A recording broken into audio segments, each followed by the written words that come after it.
दोस्तों आज हम बात करने वाले हैं सनातन धर्म में मंत्रों का विशेष महत्व क्यों है, आखिर मंत्र क्यों बनाए गए, ये मंत्र हैं क्या, किसने बनाए, एक मंत्र को उसके सही उच्चारण के साथ ही क्यों बोलना चाहिए। नमस्ते दोस्तों, सनातन सोच के इस वीडियो में आज हम बात करने वाले हैं मंत्रों की। देखिए सबसे पहले तो मंत्र का शाब्दिक अर्थ जानने की जरूरत है। ऐसी ध्वनि जो आपको मेंटल पीस दे, आपके मन को शांत करे, वो ही मंत्र है। हमारे शास्त्रों में कहा गया है मना तार्यति इति मंत्र, यानी मन को तारने वाली ध्वनि ही मंत्र है। दोस्तों सनातन धर्म में मंत्र जपना हजारों सालों से चला आ रहा है। वो ऋग्वेद के तीसरे मंडला के 62 सूक्त का गायत्री मंत्र हो जो ऐसी वाइब्रेशंस पैदा करता है कि इंसान के साथ साथ सभी पेड़ पौधों और जानवरों के लिए भी लाभदायक है।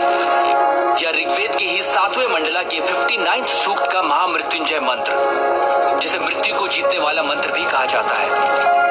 और भी ऐसे कई वैदिक मंत्र हैं जिन्हें चैंट करने से हमारे फिजियोलॉजिकल और साइकोलॉजिकल फंक्शंस यानी शरीर और दिमाग पर पॉजिटिव इंपैक्ट पड़ता है। पर कैसे, आखिर ऐसा क्यों होता है? दोस्तों वजह है इन मंत्रों की ध्वनि, वो साउंड जो इन मंत्रों के उच्चारण से पैदा होती है। मंत्रों के अर्थ को अलग रख दें तो विशेषज्ञों का मानना है मंत्रों की सिर्फ ध्वनि यानी साउंड में ही अपार शक्ति होती है। कुछ साउंड प्योर होती हैं और कुछ इम्प्योर, और ये डिपेंड करता है उनकी वाइब्रेशंस पर। और जैसे कि अल्बर्ट आइंस्टाइन ने भी कहा, everything in life is vibration. Modern science ने साउंड और लाइट दोनों को वाइब्रेशंस ही माना है। अब अगर आपको साउंड को लाइट में बदलना है तो फ्रीक्वेंसी को आपको 40 ऑक्टेव तक बढ़ाना होगा, और तब जो आपको वाइब्रेशन मिलेगी वो ट्रिलियंस ऑफ साइकिल्स पर सेकेंड होगी, और वो एक लाइट के रूप में आपके सामने होगी। महान योगियों ने साउंड को लाइट में बदलने का काम अपने शरीर के भीतर हमेशा से किया है दोस्तों, और वो मंत्रों के माध्यम से ही हुआ।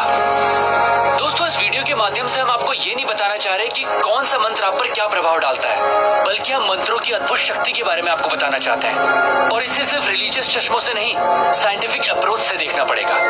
मंत्रों के साउंड आपके लिए लाइफ के नए डायमेंशंस खोलते हैं। ये ऐसी साइंस है जिसमें आप साउंड की मदद से अपने आसपास और अपने अंदर एक खास एटमॉस्फेयर बनाते हैं, जिससे आपका माइंड एक्टिवेट होता है। लगातार मंत्रों की चैंटिंग से न सिर्फ फोकस बेटर होता है बल्कि मेमोरी और अटेंशन भी बढ़ता है, क्योंकि मंत्र आपके ब्रेन सेल्स एक्टिवेट करने में हेल्पफुल साबित होते हैं। अगर मंत्रों को सही उच्चारण सही फ्रीक्वेंसी के साथ बोला जाता है तो न सिर्फ ब्रेन को प्रॉपर ऑक्सीजन पहुंचती है बल्कि ब्लड प्रेशर भी कंट्रोल में आ सकता है। और ये भी साबित हुआ है कि खास मंत्रों को चैंट करने से ब्रेन का लेफ्ट और राइट हेमिस्फेयर सिंक्रोनाइज होता है। आम की बात करें तो इसे ओरिजिनल साउंड ऑफ क्रिएशन भी कहा जाता है। ऐसा माना जाता है कि हजारों साल पहले जब ध्यान लगाने वाले तपस्वियों और ऋषियों ने गहरी ध्यान की प्रक्रिया के दौरान जो साउंड सुनी थी वो आम की ही थी। और फिर आम तो सनातन धर्म का प्रतीक ही बन गया, क्योंकि सनातन धर्म में इंसान हमेशा से तपस्या और ध्यान लगाकर स्वयं की उत्पत्ति और अंत की खोज में अपना जीवन जीता आया है। दोस्तों आपने कई योगियों और तपस्वियों को सिर्फ हमिंग पे मेडिटेशन करते देखा होगा, वही हमिंग साउंड जो आम बोलते समय सबसे आखिर में निकलती है। दोस्तों साइंटिफिक रिसर्च में यह भी साबित हुआ है कि सिर्फ हमिंग से, जी हाँ सिर्फ हमिंग से आपकी बॉडी में नाइट्रिक ऑक्साइड का प्रोडक्शन बढ़ जाता है। नाइट्रिक ऑक्साइड एक खास कंपाउंड होता है जो नर्वस, इम्यून और कार्डियोवास्कुलर सिस्टम्स में होने वाली कई प्रोसेसेस में हेल्प करता है। ये बात सनातन धर्म में करीब 15,000 साल पहले से भी चली आ रही है। तो दोस्तों ये कहना जरा भी अतिशयोक्ति नहीं होगी कि ऋषि मुनि उस काल के साइंटिस्ट ही थे जो लगातार ह्यूमन बॉडी को अपग्रेड करने के तरीके ढूंढ रहे थे, और मंत्र उन साइंटिस्ट के एक तरह के टूल थे। अगर बच्चों को मंत्रों की इंपॉर्टेंस समझाई जाए और बचपन से मंत्रों की चैंटिंग की आदत डाली जाए तो उनके ब्रेन का डेवलपमेंट एक अलग लेवल पर होगा।